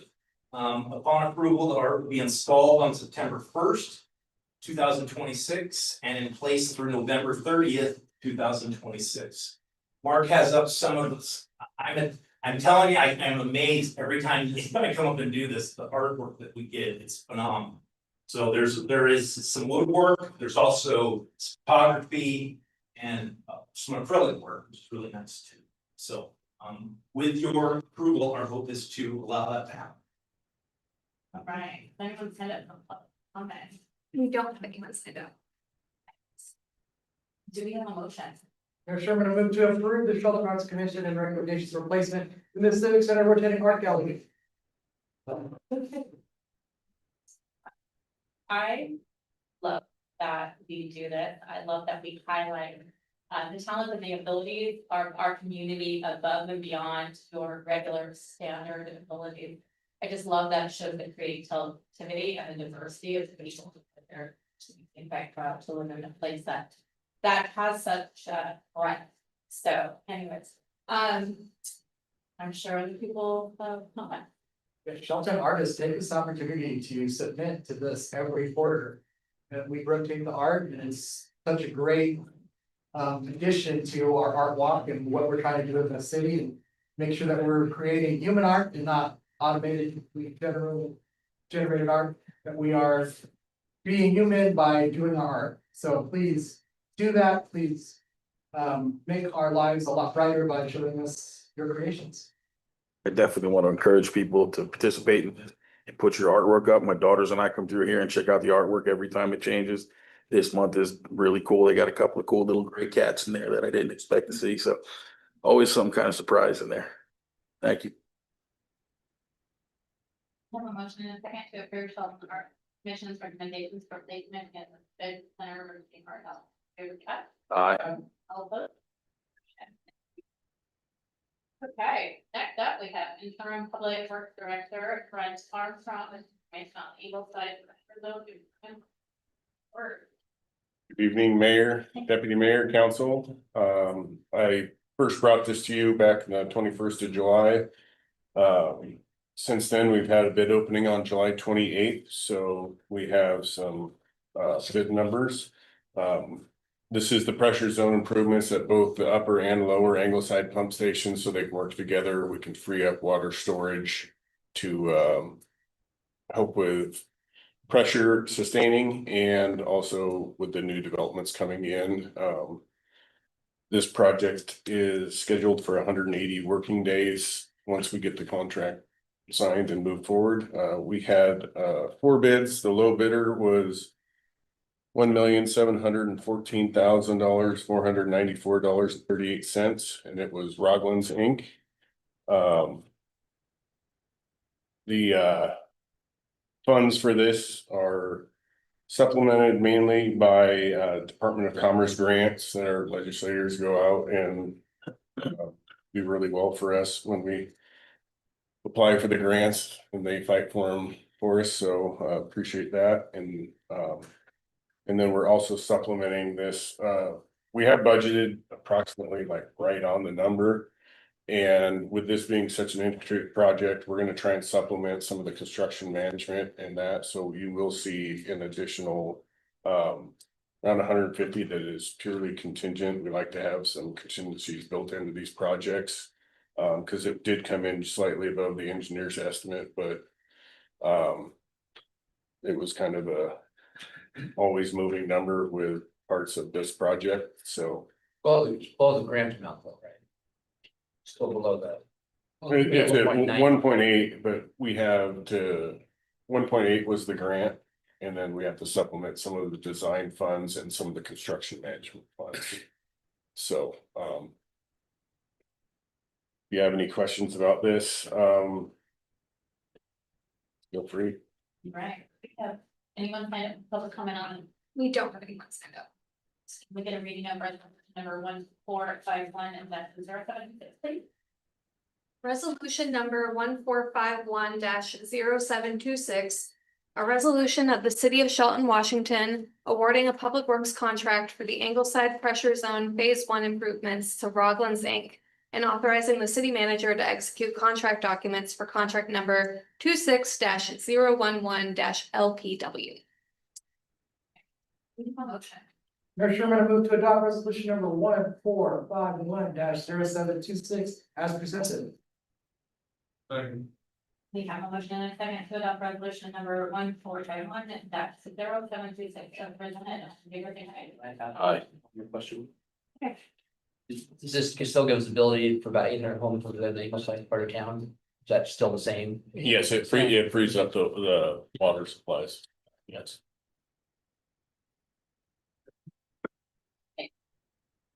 We have a motion and a second to adopt resolution number 1451 that's 0726 as presented. Aye. Also. Very good. Okay. Yes, next, city manager Mark Sigler will present on storage and personal property on. Thank you, Mayor, Deputy Mayor, and Council.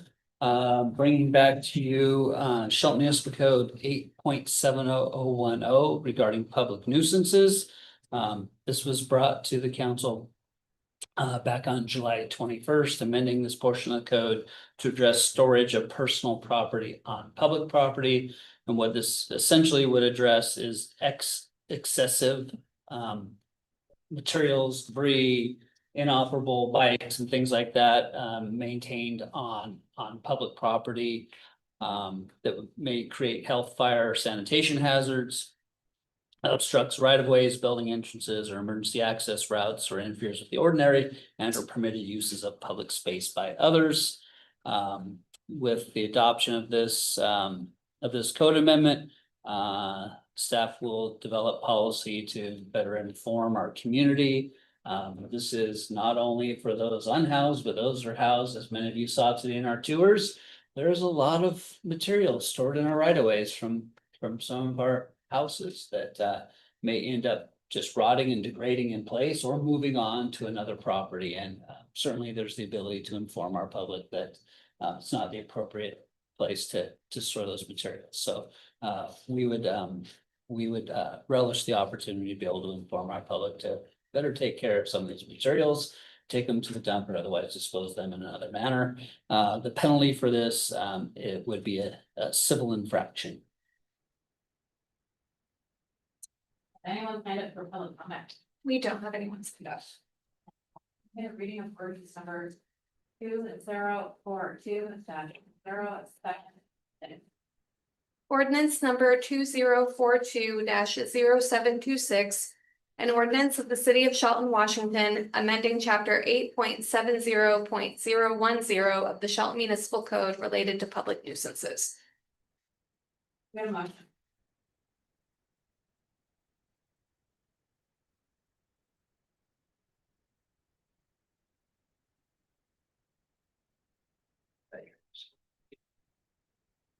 move to adopt ordinance number 2042-0726 as presented. Second. Yeah. Questions or any comments? I feel that this is a infringement on our rights to own property, and I don't know what it's gonna cost. And we are making another rule that's outlawing homelessness, and I will be voting no against this tonight. Thank you. I really think we just need to address the garbage. I mean, I'm sympathetic. Just absolutely. There's so much garbage. There's 20 by 20 areas of stuff that we could address. I'm hoping solar infections are the very end that we actually are able to help people move their stuff somewhere else, into storage or somewhere, but we can't keep having 20 by 20 areas on sidewalks or even in locations. I go down shelter every month. I support financially the shelter, but we have to go on garbage. It's just getting to be too much. And also, and the city manager said, it's not just about the parks or the sidewalks. We've got a lot of houses with, you saw today with 15 cars almost on top of each other places. We need to address that as well. So I'm supportive of this. This is saying that you can still have stuff that fits into 55-gallon barrel. Doesn't have to have a barrel, but has that much stuff that from the schools.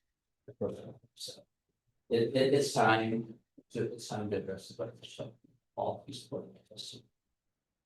It's only fair to our community to make it a safe, clean community for our community. And like we saw today on our tours that we did, this is also in our streets. There were some streets that were so narrow because they had broke down things, boats, cars, trailers that were not even movable. Literally in the road that you almost had to go to the other lane just to get around them.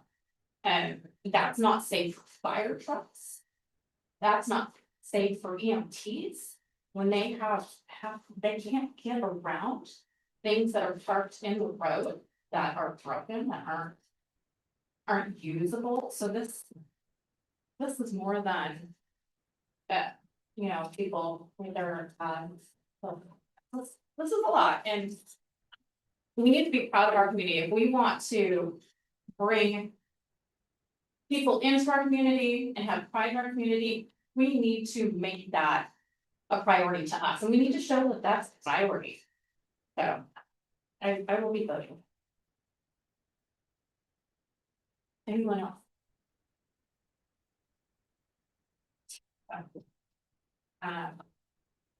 We have a motion and a second to adopt ordinance number 2042-0726 as presented. All in favor, say aye. Aye. All opposed? Hey. Motion carried. All right, we're not. To the point of order, the city clerk get my name. Will be recording the name. Thank you. Moving on, next, Mark will present the alternative response team grant. Yes, thank you again, Mayor. I'm happy to bring this contract with the Association of Washington Cities forward once again for the 26-27 state fiscal year that would help support the certified peer support specialists and the North Mason Regional Fire Authority's mobile integrated health program. Much like we did the first half of 2026, the city received funding through that same grant program that would place that peer support specialist and a systems coordinator in place. Unfortunately, we just received the funding for the peer support specialist to the tune of $81,525. So we can maintain that service and that integral piece in the mobile integrated health program with our partner, North Mason Regional Fire Authority. I'm asking tonight for council's approval of that contract so we can get that executed with AWC and move forward with the appropriate billing for those services that are being provided in our community. Has anyone signed up for public comments? We don't have any. I'm just going to give a reading of resolution number 1453-07.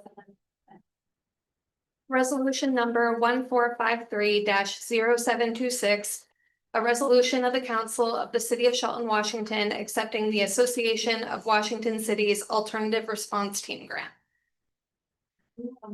Mayor Sherman, I move to adopt resolution number 1453-0726 as presented. Right, a motion, okay. All in favor, say aye. Aye. All opposed? Motion carries. I'd love to think this is one of the best programs that we've adopted from the north or Mason County north here in central Mason.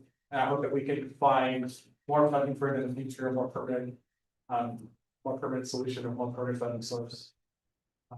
So this is a great program that's keeping people out of the ER and meeting people's needs where they're at. So I'm happy that we passed this tonight. Right. Next up. Next interim public works director Brett Armstrong will present the Mountain View Picture Zone Reservoir Design Grant Acceptance. So yes, this is the, we took our tours today and kind of showed the location of where we're trying to site a new Mountain View Pressure Zone Reservoir. This is a grant that we received through the supplemental budget and Department of Commerce for design funds. It's a net $499,550,000 grant, covers majority of it. We will look to supplement the rest of the design with water funds and then try and go out for grants also. When we write them, we need to, you can write a grant and reapply for those for funds already expended on design. So we'll go out for that again in the next session. But yeah, excited to get going on the design of this new reservoir. It's gonna help spur development and then has potential to alleviate some of the older tanks that we can take offline when we get a new reservoir online. And this one's gonna be able to have a booster station that ties in Mountain View and Upper Mountain View pressure zones, so we can utilize the water in both zones. Yeah, has anyone signed up for public comment on it? We don't have anyone signed up. We'll get a reading of resolution number 1452-0726, please. Yes. Resolution number 1452-0726, a resolution of the City Council of the City of Shelton, Washington, authorizing acceptance of a Department of Commerce grant for the Mountain View Pressure Zone Reservoir Design Project and authorizing the city manager or designee to execute all required documents. Hey, need a motion. Mayor Sherman, I move to adopt resolution number 1452-0726 as presented. Right, members, thank Sorry. you. Thank you, appreciate that, we have any questions or comments? I think that the growth that we're experiencing is super important. Yeah, Mayor. We have a motion and a second to adopt resolution number 1453-0726, accepting grant funds from the Washington State Department of Commerce to fund Mountain View Pressure Zone Reservoir Design Project. All in favor, say aye. Aye. All opposed. Motion. Right. Lastly, we are on to reports. I'll be quick here, Mayor and Council. Want to announce the WashDOT has finally scheduled long line striping in the city of Shelton for Friday the 28th. So we'll make sure to get some information out on that, but you'll see new paint going down on center lines and fog lines at that point. Mentioned a couple times today, I appreciate council going out on tours, looking at primarily the private development happening in our community. We looked at a number of subdivisions that are in various stages of construction or permitting. But what we did look at is 3 that are in the middle of construction right now that total about 500 or about 400 lots, which is significant. I think once you see it on the ground, it looks much more significant than what we saw on paper at a study session at the end of July. As Brent mentioned earlier, I'll simplify the water storage issue and the 2 projects we talked about tonight. Essentially, the reservoirs are a glass of water, certain areas of the city drink out of. And the Angleside Reservoir, that glass of water is about half full and it can only be filled half full. So less people can drink out of it, right? This project's gonna increase the capacity of that glass of water, more people can drink out of it, we can provide more services up there.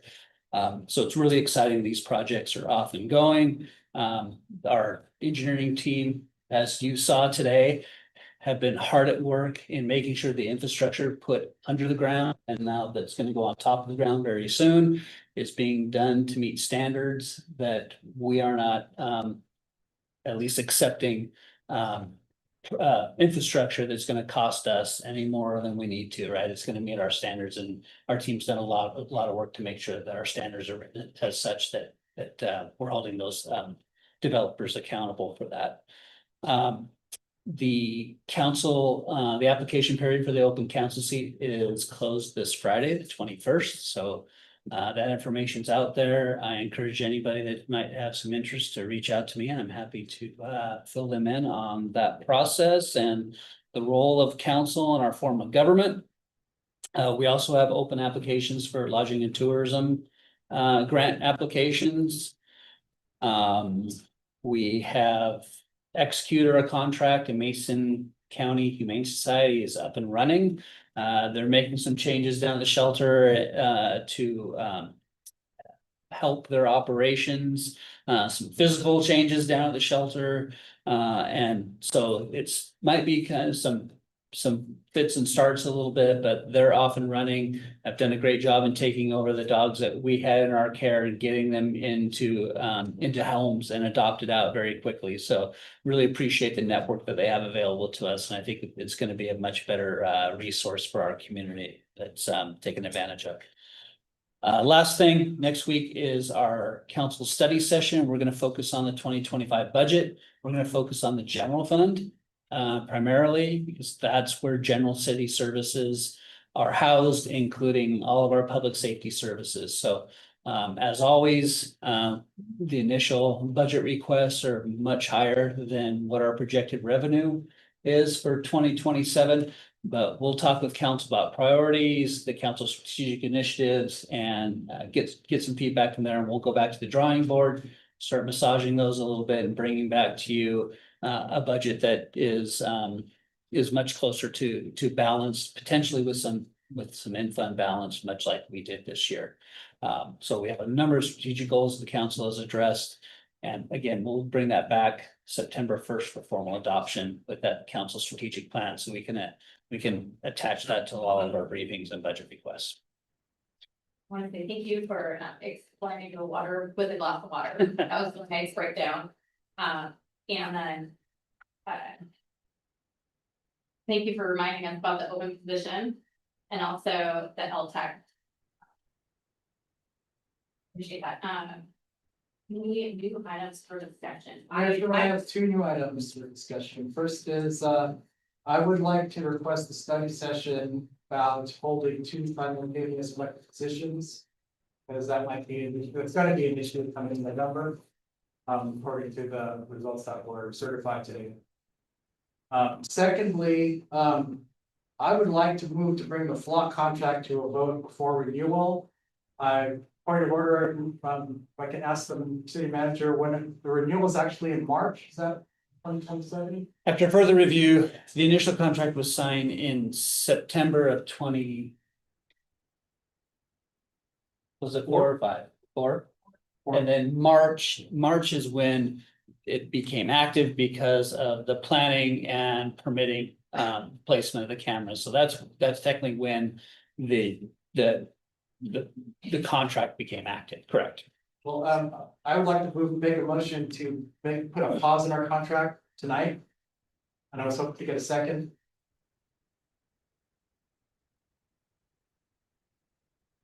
Okay. No. You made a motion before we pass it. I'll second the motion.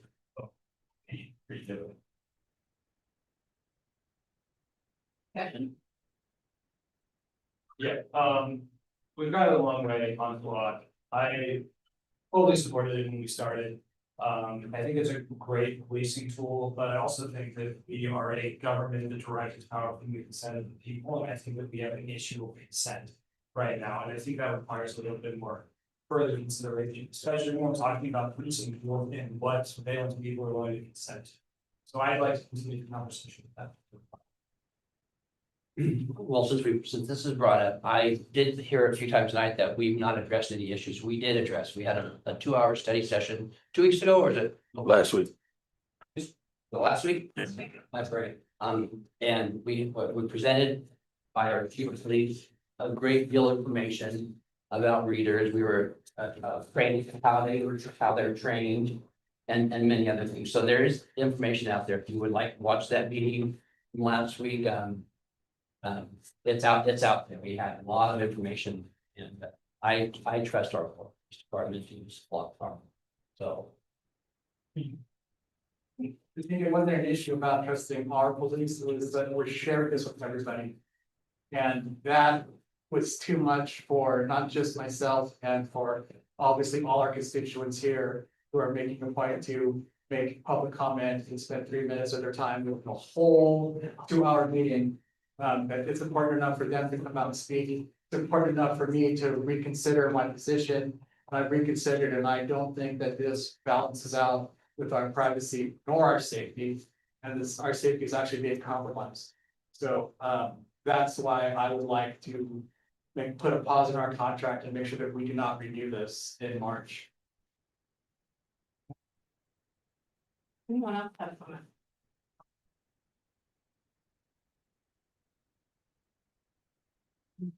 Motion was second. Okay, so I guess we all for a vote on the pretty asking pause. Yes, I'm asking them right now. My motion is to pause. Mayor, if you don't mind.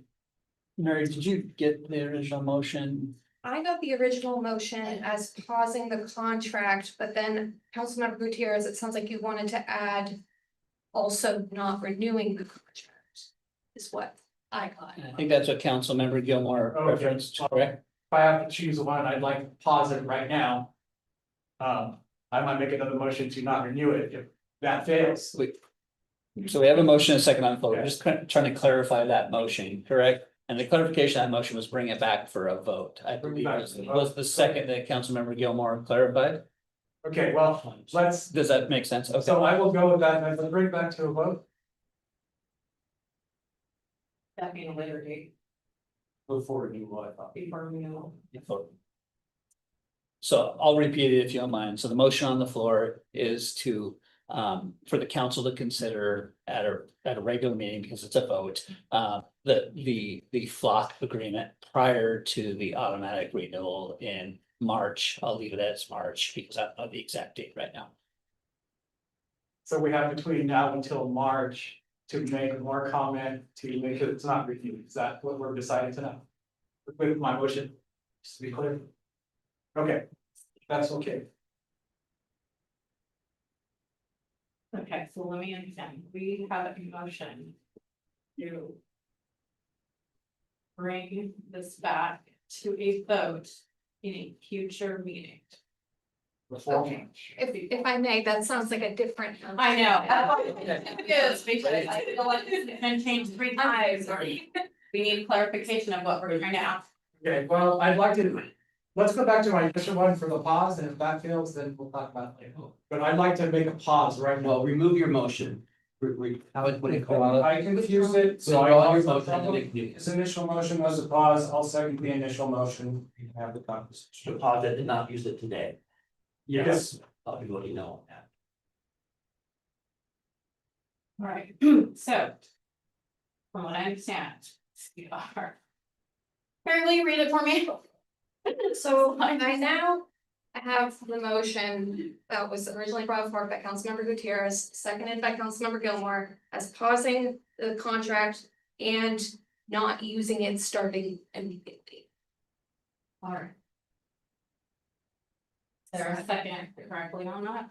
It's Councilmember Gilmore and second. So now we're calling for a vote on that? There would be more discussion, is there gonna be more discussion on that? All right. So. I guess we're bringing to a vote. Yes. Okay. Whether or not we are pausing the clock camera use, or all in favor of pausing it? Am I saying that right? Pausing it, say aye. All opposed? Say Nay. Nay. Can I call for a roll call vote, please? So I'll go through the line one by one and ask the council members to either say yes or no on the motion to pause the block camera contract. Councilmember Blush, No. Councilmember Blush, no. Councilmember Anisco, No. Councilmember Anisco, no. Mayor Sherman? No. Mayor Sherman, no. Deputy Mayor Sapp? No. Deputy Mayor Sapp, no. Councilmember Gilmore? Yeah. Councilmember Gilmore, yes. Councilmember Gutierrez? Yay. Councilmember Gutierrez, yay. All right. The motion fails 4-2. I move that we bring back the flock contract to a vote before renewal in March. Okay,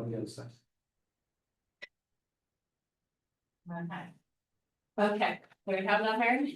So there was a motion to bring it back the contract We love before the council. for it renews in March. Was there a second? Councilmember Gilmore seconded the motion. Sorry, I'm writing frantically. One second. We appreciate you. Yeah. If you need, Seconded by Councilmember Gilmore. Okay, there's a motion in a second. So, Okay. yes, we have discussion. Discussion. I don't have a problem bringing it back and talking about it, but I'm definitely not positive. I mean, we're not, I mean, that's just another discussion of the city, so I don't. If you want to talk about it some more, you can, but. I would just like to say that I know some things that people don't know about what flock has done for our county. I know that there was a sexual predator that stalked or groomed a young lady here in Shelton from another country, actually, we'll say, and came here and had relations with her. And she told her friend, and her friend told her mother, and we knew that what kind of vehicle it was, and that gentleman is in jail. There's been 3 other instances like that. We've had it helped solve murder cases. It's helped us with multiple stolen cars. I have to trust our police department to use flock properly. I trust our chief of police. I trust what he told us last week in his presentation on how it's used and our policy and procedures and new laws by the state of Washington that tell us how we can use it and how we can't use it. If it's being abused in other states, you know, those states need to deal with it. We don't share it with other states. We share it with some very few Washington. The company is national. Washington.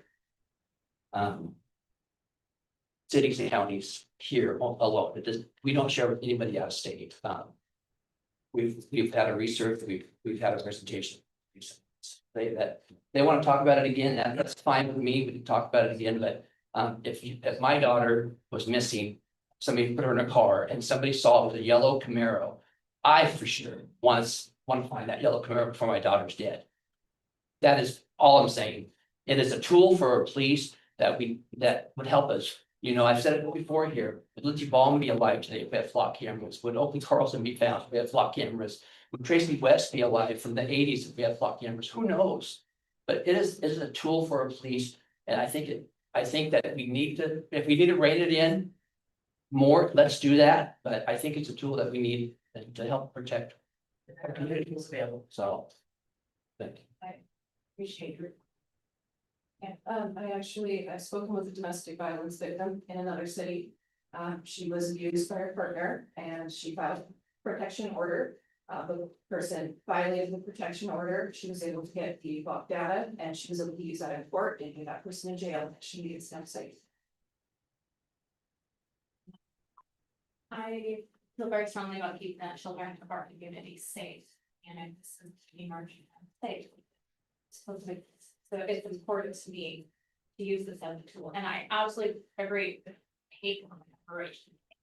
But in this situation, if it's keeping the children of our community safer than it would be if we didn't have it, I have to sign on the side of the safety for our children. And another thing is, think about it. There's cameras everywhere and you don't have a privacy, you don't have a right to privacy of public, unfortunately, so it is. Every building has cameras, every house has cameras. Cars have cameras, your phone is monitoring your every move, more is than anything else. So anyways, I'm not saying we can't bring this back in March. I am open to learning all these things. There's a lot I've heard about tonight, but I want to do more research and find out where the sources are, where this is coming from, before I go and make another stance one way or another. So obviously, if you want to vote about it again in March or before March, we can do that, but in the meantime, I feel very strongly about keeping the children are. I just want to remind folks that we are not saying that we don't trust our Shelton Police Department, but that the information is out there and being shared.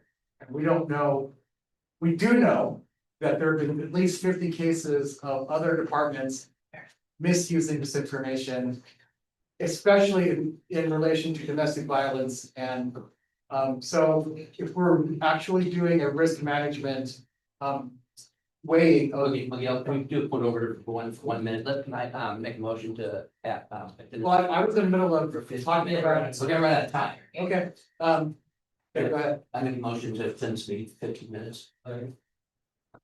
Motion. All in favor of extending the meeting for 15 minutes, say aye. Aye. All opposed. Sorry. Okay, yeah, thank you. Thank you. So if we're gonna make a real risk analysis, we need to get our data and our facts and we need to bring them here. And we are willing to listen. We're willing to change this if we have enough facts and data. So please, we put a pause on this. We're talking about it. It's in place. I don't want to have any incidences where these cameras don't all of a sudden don't work. We're taking care of this. I want to make sure that we take care of this in the proper manner and that we undeploy these respectfully and lawfully. Thank you. I just really want us to bring it together and understand what we want. We heard one comment for flock cameras tonight. It was not on our schedule. We heard 12 against it, 16 against it, but it wasn't on our schedule. So I'd just like to have a time in the community, can come together, share their thoughts about this. We can make the decision again. Because we did in the past, we have more information now and taking forward better certainty. Thank you. Okay. So I suppose we have the motion and the second to Bring it back. bring back the discussion of flock cameras and a future. City council meeting. All in favor, say aye. Aye. All opposed? Okay, all right, I'm very. Okay. Other items for discussion, we were still there, and I had other items to discuss it. Mark, I wanted to ask you about the Nealon Park partial plan closure, is that still going? They were working on it today. Is Aaron still in the room? I think they have, He emailed. yeah, I think they have the fix essentially done and that portion of the playground open. They might have a little tweak to do with that stuff, but it's safe. It was reopened as of 4:09 p.m. There you go. Perfect, okay. Sorry about the status on that. Closing again in 2 weeks, as it's tradition. Yes, the tradition, right when school starts, weather permitting, we'll go through the sealing process again to hopefully get. Well, I don't know, 32 years out of that structure. Anybody, all of that becomes part of the session. All right, seeing that. It is, our next meeting is scheduled for Tuesday, September 1st, 2026 at 6 p.m. And the next study session, August 25th at 6 p.m. This meeting is adjourned back on those Tuesday. Thank you. Oh, Carrie's not hard. You have anything to sign, Mary? Yes. Oh, I'm sure. Signatures, please, council. It's minor, it's technical, it's not very, anyways, what I want to say is. That's supposed to be a 6 or an 8. They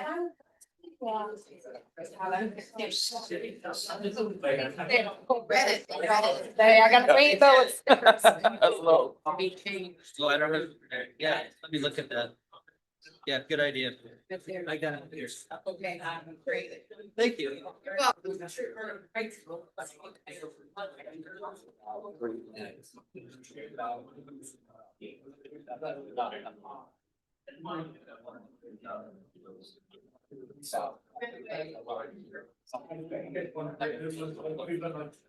You're welcome. All right, you guys can. I was gonna say that, but. Okay. All the motors.